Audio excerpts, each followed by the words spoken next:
Ah yes, it's time for another album ranking. Today we're ranking the Norwegian black metal band Satyricon.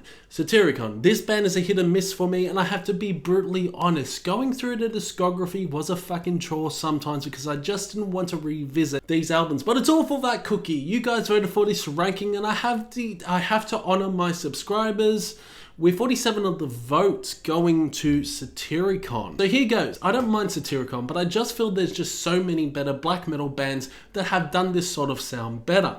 I have to say, revisiting their earlier stuff, it's their fucking best. Hands down.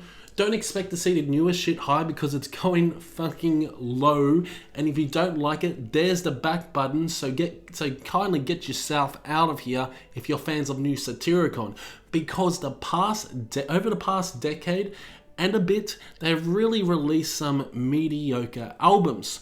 So Satyricon were formed in 1991 by Satyr and Frost. And I believe they were the founders of this band.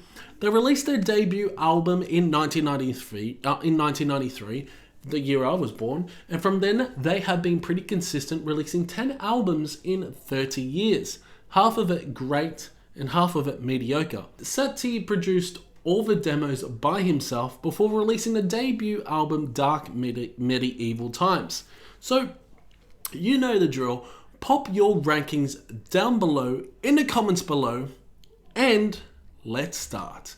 Last and the weakest Satyricon album in the discography is the latest album, Satyricon and Munch, released in 2022.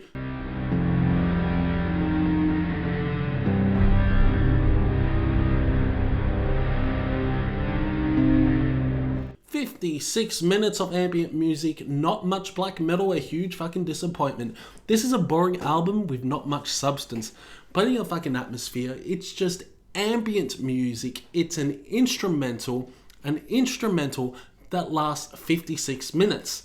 There's some guitar in this, especially in the middle section, and the build-ups are nice, but this is not Satyricon. They wanted to do something different.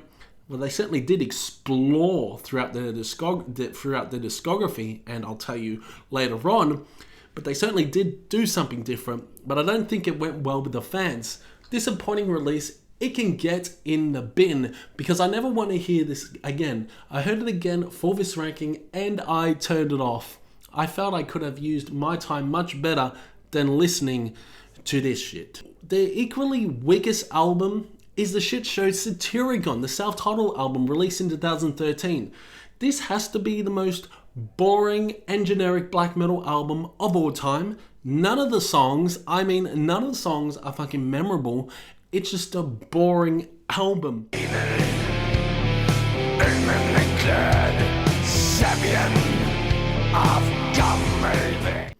I really don't know what to say about this one, but fuck me. I went back to this one for the ranking, and within 5 songs, I turned it off. It's just a boring album. It's not bad, it's just boring. Everything is boring. I will never listen to this album again in my entire existence. To the day I die, I will never listen to this. This is easily the most boring album of all time. It's like there is no soul on this one. Everything sounds flat, and it sounds like even Satyricon isn't enjoying making this one. There's not one song on this album that I remember. It's just shit. So this can also get in the bin as well. Satyricon released Now Diabolical in 2006. Diabolical now! Diabolical now! You can see that this album wasn't mentioned in the best black metal albums of 2006, and it's for a good reason. It's not great. The old Satyricon was absolutely incredible. But they completely changed their sound on this record. The riffs are good, and it's an okay record. They more focus on that black and roll aesthetic, but I wouldn't go as far and say this was one of the best Satyricon records. I do like the thunderous drumming in the song A New Enemy, and that catchy riff in Now Diabolical. However, there's just forgetful tracks like King, Delirium, and The Rite of Our Cross. To the Mountains is a good way to end off this mediocre fucking album. All in all, it's an okay album, and there are other albums that are worse than this one, but not by far. This album can also get in the fucking bin. Deep Caliph Upon Deep, released in 2017, is an okay album. This album hasn't really grown on me, no matter how many times I listen to it.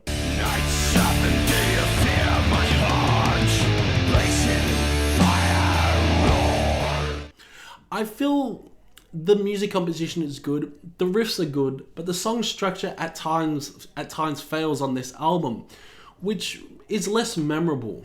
The production definitely has a rawer tone than the modern Satyricon albums. I do appreciate it, but there's just some forgettable songs similar to Satyricon's self-titled album, but not as boring.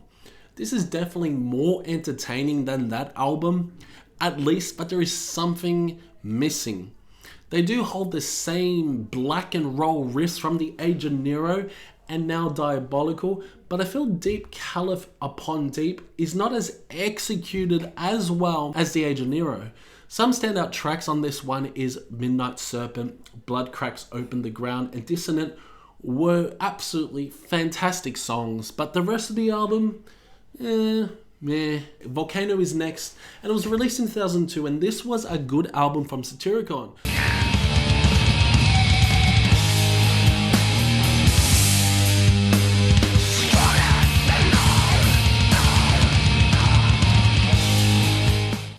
I do like how this album is stripped back. Rebel Extravaganza, the album before it, was more intense, but on this, it's more simple songwriting, and this album turned out pretty good.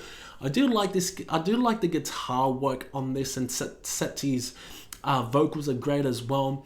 They do add more experimentation on this release with avant-garde style guitars and sections that you could never guess ahead. With Ravenous Hunger is a great song to kick off the album. The hard-hitting Suffering the Tyrants is brilliant. And of course, the 14-minute song Black Lava, which is something very different for Satyricon, but it works for Volcano. The production is good on this, but still has that raw energy. There are weird vocals on this, especially the backup vocals. Sometimes female operatic vocals are thrown into the mix, which makes Volcano epic. Overall, I would pick Volcano over some albums from Satyricon, and this is why it's sitting here. The Age of Nero was released in 2008, and I feel this is a better version of Now Diabolical.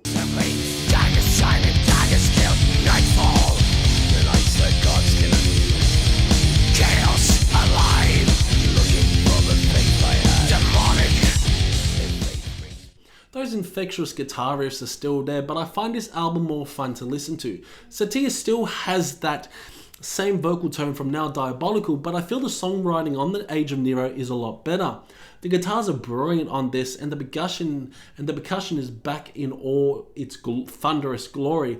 I don't know, man. I feel this album is a lot better than the previous release, just because the sound is better and the album flows better. You got songs like Commando, My Skin Is Cold, Die by My Hand, Last Man Standing, and the epic Den Sister, which is probably my favorite close off any Satyricon album. Really enjoy this album, fantastic musicianship, and it's quite an addictive album. It makes you want to come back for more. Satyricon really showcased their musical prowess on this one, and from here on, all the Satyricon albums I won't hesitate to buy on CD one day. Rebel Extravaganza is their fourth studio album, released in 1999, and I just looked at Metal Archives and the reviews aren't great. Well, I beg to differ.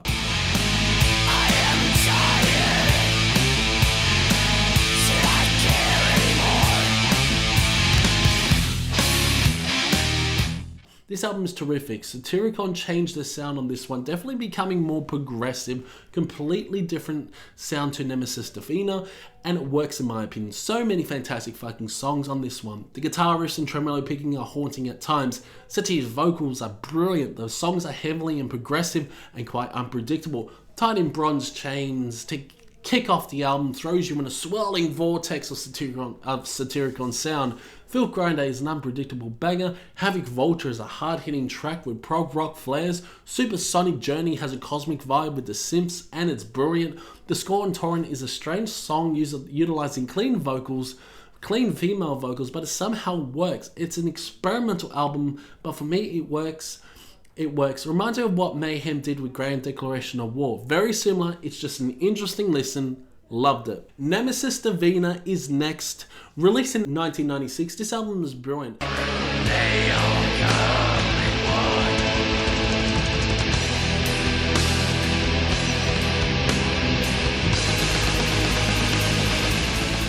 I love the guitar work on this and the thunderous drumming. The vocals by Satya are brilliant as well. The production is very good, but believe it or not, there are Satyricon albums I prefer. Love the songwriting on this release with the haunting The Dawn of a New Age, the awesome hard-hitting song Mother North. Just a classic song. Nearly everyone that loves fucking black metal knows Mother North. Immortality Passion is another great song. Okay, so this album is full with fucking bangers and plenty of atmosphere.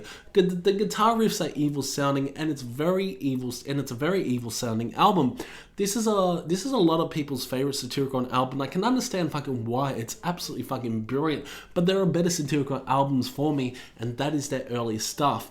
Nemesis Divina still holds that early Satyricon energy and sound, but there's a sound from them I prefer a lot more. And we're moving on to Satyricon's debut album, Dark Medieval Times, and it's one of my favorite albums in the discography.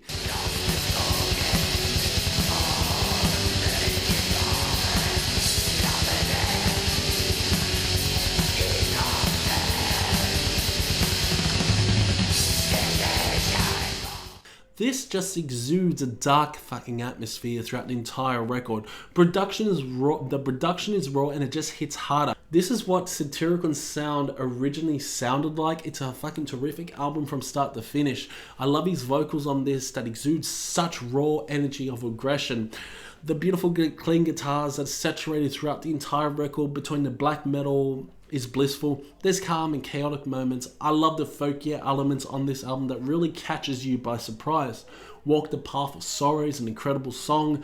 Dark Medieval Times with the epic chants and aggressive black metal. The guitars Into the Mighty Forest. The beautiful intro in the Dark Castle in the Deep Forest is wonderful. Every single track on this album warrants a listen, and it's one of my favorite albums by them. Even checking out the remastered version released in 2021 makes it more atmospheric and the production is slightly better, but the original sounding album is fucking amazing. The whole album is fucking amazing, and I feel this is better than Nemesis Divina. Some will agree or disagree. Well, majority will fucking disagree, but this album is fucking brilliant and really transports you into a dark forest of torment and pain.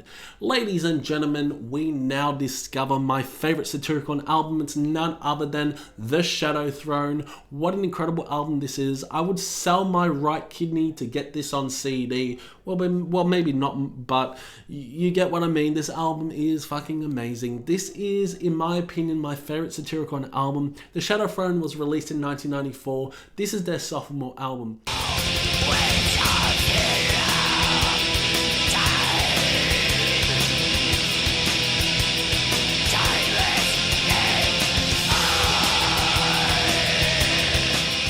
Sounds like Dark Medieval Times, except it's more a refined sound. Production is terrific, adding horn and synthesizers, keyboards, making things quite epic. If you heard new Satyricon compared to old Satyricon, you wouldn't think it was the same fucking band. I love Satya's vocals on this, has that classic black metal screech. The songwriting is terrific, and there's layers of melodrama and melancholy feel on The Shadow Throne. It's a dark and atmospheric and raw with beautiful melodies sprinkled throughout the album.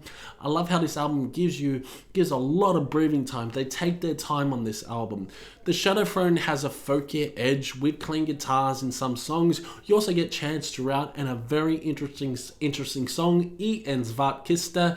that sounds something out of like Summoning before Luxburg was a twinkle in Summoning's eye. The Shadow Throne is filled with haunting melodies showcasing their musical prowess, mixed with clean guitars to separate the heaviness and softness. Havita Christa Dot is an amazing way to start off the album. However, my favorite from the Shadow Throne will probably be Dominions of Satyricon. Just guitar work on that, the rhythmic percussion, it probably cements Dominions of Satyricon to be my favorite song by theirs in the discography. In the Mist by the Hills is another fantastic fucking song, just exemplifying the early years of second wave black metal, utilizing symphonic elements to make the whole album epic. I would say this is probably the most epic sounding album by Satyricon because because over the next few years they completely changed the sound. So Satyricon the Shadow Throne is my number one Satyricon album in the discography.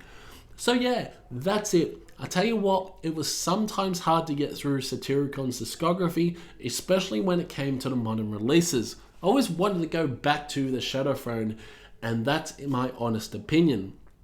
The Shadow Throne is just another level, on another level for Satyricon sound, and I wish they continued that sound throughout their career. The first 4 albums are their best in my opinion, and after that I'm not really a big fan of the sound. The more black and roll sound in Now Diabolical just doesn't do it for me. So let me know what you thought about the ranking in the comments below. Do you agree or disagree with my opinion? It's been fun, and I'll see you in the next one.